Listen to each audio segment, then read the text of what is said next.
Les Voix du Havre. Une chronique en partenariat avec les bibliothèques du réseau Lire au Havre.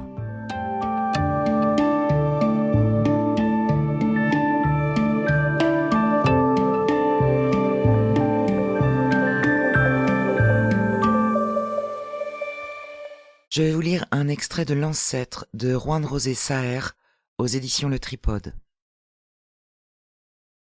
L'inconnu est une abstraction. Le connu, un désert. Mais le connu à de mille entreaperçus est le lieu parfait où faire onduler désir et hallucination. Dans les bouches des marins, tout se mêlait. Les Chinois, les Indiens, un nouveau monde, les pierres précieuses, les épices, l'or, la cupidité et la fable. On parlait de villes pavées d'or, du paradis sur terre, de monstres marins qui surgissaient soudain de l'eau et que les marins prenaient pour des îles, au point qu'ils débarquaient sur leur dos et campaient dans les infractuosités de leurs peaux pierreuses et écailleuses. J'écoutais ces rumeurs avec étonnement et battement de cœur, me croyant comme tous les enfants destinés à toutes les gloires et à l'abri de toute catastrophe. À chaque nouvelle relation que j'entendais, qu'elle fût heureuse ou terrifiante, mes envies d'embarquer augmentaient. Enfin, l'occasion se présenta. Un capitaine, l'un des plus grands pilotes du royaume, organisait une expédition aux Moluques et j'obtins de me faire engager.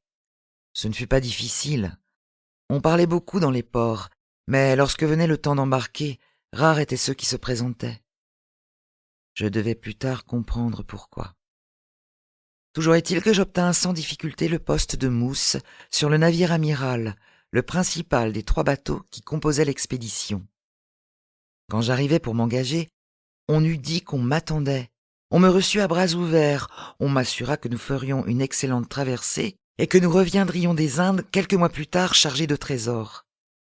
Le capitaine n'était pas là, il avait affaire à la cour et ne devait arriver que le jour du départ.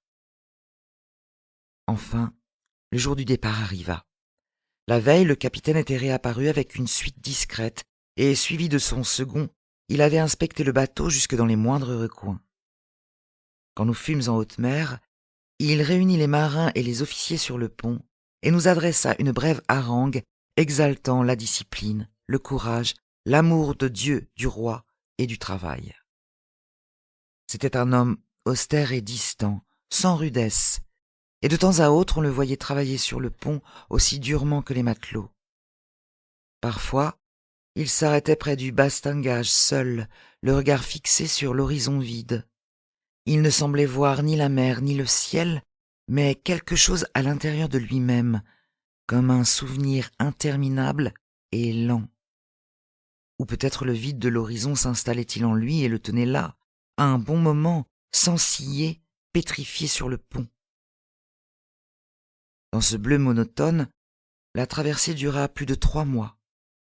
À quelques jours d'avoir levé l'ancre, nous entrâmes dans une mer torride. C'est là que je commençais d'apercevoir ce ciel illimité, qui ne devait jamais plus s'effacer de ma vie. La mer le redoublait. Les navires l'un derrière l'autre à distance égale semblaient traverser le vide d'une immense sphère bleutée, qui, la nuit, devenait noire, criblée dans les hauteurs de points lumineux. On ne voyait ni un poisson, ni un oiseau, ni un nuage. Tout le monde connu reposait sur nos souvenirs. Nous en étions les seuls garants dans ce milieu lisse et uniforme de couleur bleue. Le soleil témoignait jour après jour d'une certaine altérité, rouge sur l'horizon, incandescent et jaune au zénith. Mais c'était peu de réalité. Au bout de plusieurs semaines, nous fûmes gagnés par le délire. Notre seule conviction et nos simples souvenirs n'étaient pas un fondement suffisant. Mer et ciel finissaient par n'avoir plus de sens ni de nom.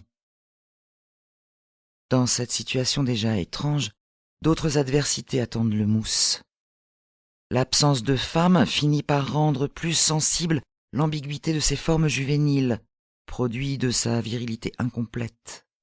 Ce à quoi les marins, honnêtes pères de famille, pensent avec répugnance dans les ports, finit par leur apparaître au cours de la traversée de plus en plus naturel, de la même façon que l'homme respectueux de la propriété, à mesure que la faim ronge ses principes, ne voit plus en son imagination le poulet du voisin que plumé et rôti.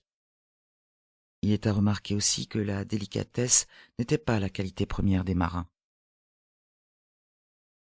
Je vous ai lu des extraits de L'Ancêtre de Juan José Saer aux éditions Le Tripode. C'était Les Voix du Havre. Une chronique en partenariat avec les bibliothèques du réseau Lire au Havre.